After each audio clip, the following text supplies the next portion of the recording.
আজকের ক্লাসে আমরা কথা বলবো প্রোডাক্ট ফটোগ্রাফি নিয়ে।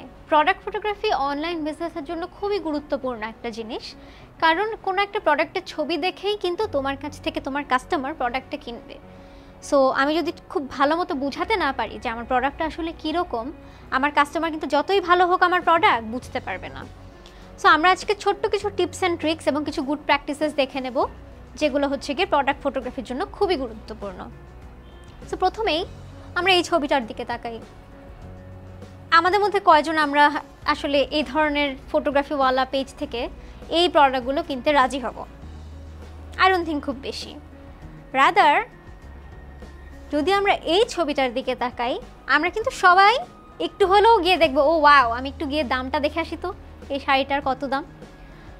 সো প্রোডাক্ট ফটোগ্রাফি যে অনেক ইম্পর্ট্যান্ট, এটা কিন্তু জাস্ট আমাদের আসলে 1.7 সেকেন্ডের মতো আমরা স্ক্রল করি।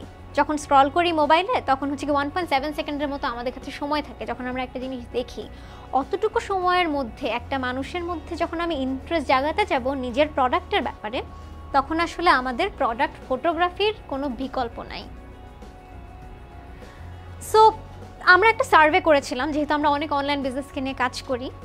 দেখা গেছে যে সার্ভে বলতে আমরা হচ্ছে আমাদের কাছ থেকে তো প্রায় অনেক সময় ডেলিভারি যায় অনেক। সো আমরা একটা রিসার্চ টাইপ করেছিলাম যে একটু দেখি যারা খুব বেশি ফটোগ্রাফিতে ফোকাস করছে না তাদের আসলে সেলস কীরকম হয়, ভার্সেস যারা আসলে ফটোগ্রাফিতে ফোকাস করছে তাদের সেলস কীরকম হয়। যেটা আমরা দেখেছি সেটা হচ্ছে এইটা, তোমরা দেখতেই পাচ্ছ যে ফিগার্সগুলো কত ডিফারেন্ট। তো যারা একদমই ফটোগ্রাফিতে ফোকাস করে না তাদের বিজনেসে দেখা যায় তাদের 3 মাসে অন অ্যান এভারেজ 5টা করে অর্ডার পড়ছে। রাদার যারা হচ্ছে গিয়ে ফটোগ্রাফিতে ফোকাস করেছে তাদের কিন্তু 3 মাসে অন অ্যান অ্যাভারেজ 156টা অর্ডার পড়েছে। So this is one way again যেখানে তোমরা বুঝতে পারছো যে আসলে প্রোডাক্ট ফটোগ্রাফি কত important for even your sales. So এখন প্রোডাক্ট ফটোগ্রাফি আমি কিভাবে করব? আমি জানি যে হচ্ছে গিয়ে আমাকে প্রোডাক্ট ফটোগ্রাফি করতে হবে, আমি বুঝলাম। এখন প্রোডাক্ট ফটোগ্রাফি করার অনেক ওয়ে আছে। তুমি নিজে প্রোডাক্ট ফটোগ্রাফি করতে পারো, তুমি কাউকে দিয়ে প্রোডাক্ট ফটোগ্রাফি করাতে পারো, তুমি ফিচার ফটোগ্রাফি করতে পারো, তুমি ফ্ল্যাট লে করতে পারো, তুমি মডেল দিয়ে ফটোগ্রাফি করতে পারো, অনেক ওয়ে আছে। বাট তোমাকে বুঝতে হবে তোমার প্রোডাক্টটা আসলে কি। তোমার প্রোডাক্টটা যদি এমন হয় যেটার ফিচার্সগুলো বোঝা খুব জরুরি, in that is for example jewellery হলে সেটাকে খুব ক্লিয়ারভাবে দেখতে পারা কিন্তু খুবই জরুরি, যে হচ্ছে গিয়ে ওটাতে আসলে কীরকম ডিজাইনস, কাজগুলো কীরকম, সেগুলো দেখার জন্য আমার অবশ্যই কিছু ফিচার ফটোগ্রাফি দরকার। যখন আমি ফিচার রিলেটেড জিনিসপত্র বোঝাতে চাচ্ছি তখন আমি ফিচার ফটোগ্রাফি করব। এবং যখন আমার হচ্ছে গিয়ে শাড়ি অথবা হচ্ছে গিয়ে তোমার ধরো কুর্তি অথবা ওয়েস্টার্ন এরকম কিছু জিনিসপত্রের আমি ফটোগ্রাফি করছি, তখন I would focus on lifestyle. আরেকটা ওয়ে হচ্ছে তুমি 2 ধরনের ফটোগ্রাফি করেই রাখতে পারো। একটা সেম প্রোডাক্টেরই লাইফস্টাইল ফটোগ্রাফি করেও রাখতে পারো, ফিচার ফটোগ্রাফি করেও রাখতে পারো। বাট তুমি লাইফস্টাইল ফটোগ্রাফিটা ইউজ করবে যখন তুমি অ্যাড দিচ্ছ তখন। এগেন আমি বলছি, কোনো কপি না করে নিজেই কন্টেন্ট তৈরি করো, নিজেই ফটোগ্রাফি করে অথবা কাউকে দিয়ে ফটোগ্রাফি করে নিজের পেজে নিজস্ব কন্টেন্ট ক্রিয়েট করো। অবভিয়াসলি যখন তুমি অ্যাড দিচ্ছ, তো তখন তুমি যদি লাইফস্টাইল ফটোগ্রাফিটা ইউজ করো, তখন আমি বলবো যে মানুষের ইন্টারেস্ট অনেক বেশি আসবে তোমার পেজে যাওয়ার জন্য। তারপরে যখন ওরা পেজে গেল, একই প্রোডাক্টের মেবি তুমি কিছু ফিচার ফটোগ্রাফিসও রাখতে পারো। দিস ইজ অ্যানাদার ওয়ে যেভাবে তুমি ধরো তোমার ফিচার ফটোগ্রাফি আরেকভাবে করা এখানে, কিন্তু তোমার হচ্ছে এখানে আরেকভাবে ধরো এখানে একটা ব্রাশের অ্যাড। ও কী করেছে ওখানে দেখো, এখানে কিন্তু একটা ফেস পাউডার দিয়ে একটা কমপ্লিমেন্টারি প্রোডাক্ট দিয়ে ওর ফটোগ্রাফিটা করেছে।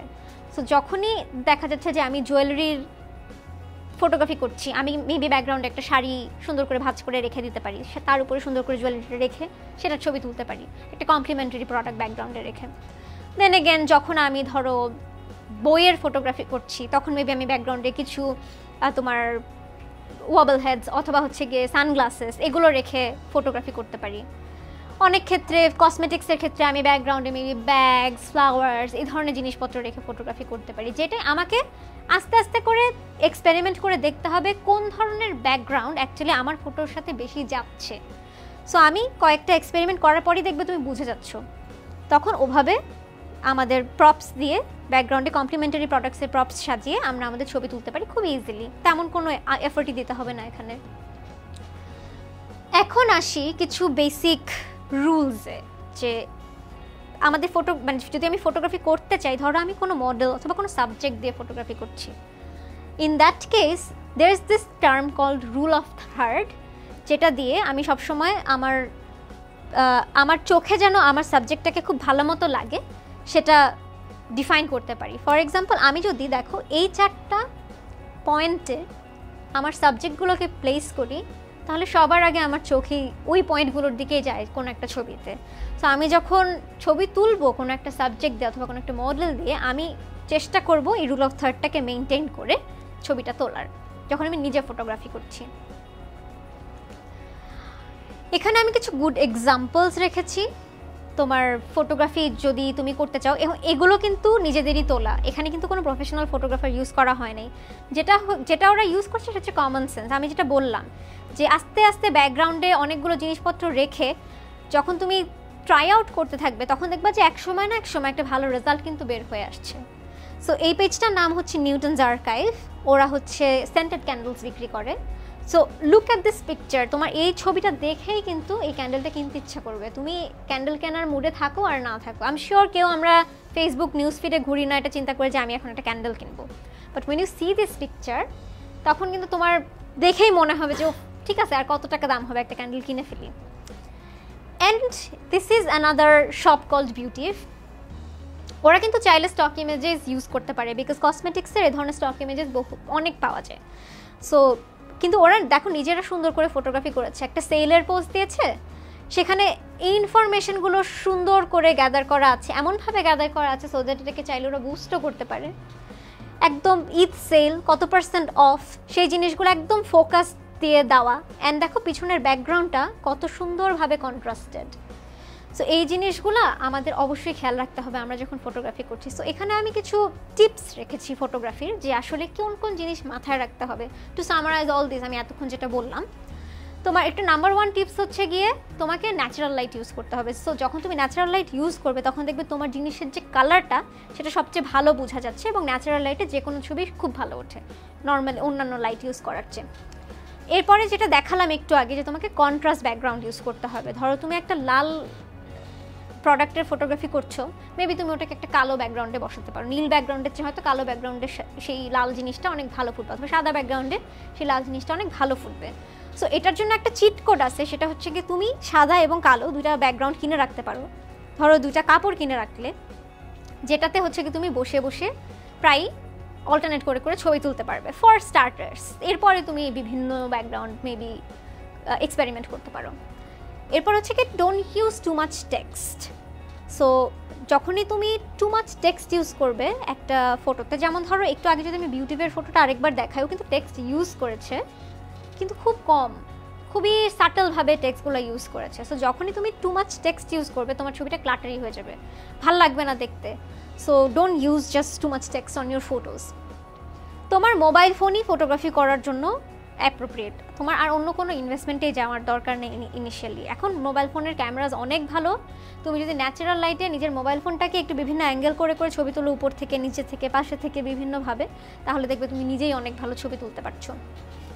এরপর হচ্ছে কি ছবি কখনোই খুব বেশি এডিট করবে না, বিকজ কাস্টমার যখন তুমি খুব বেশি এডিট করবে, তখন দেখবে যে তোমার প্রোডাক্টের কালারটা চেঞ্জ হয়ে গেছে।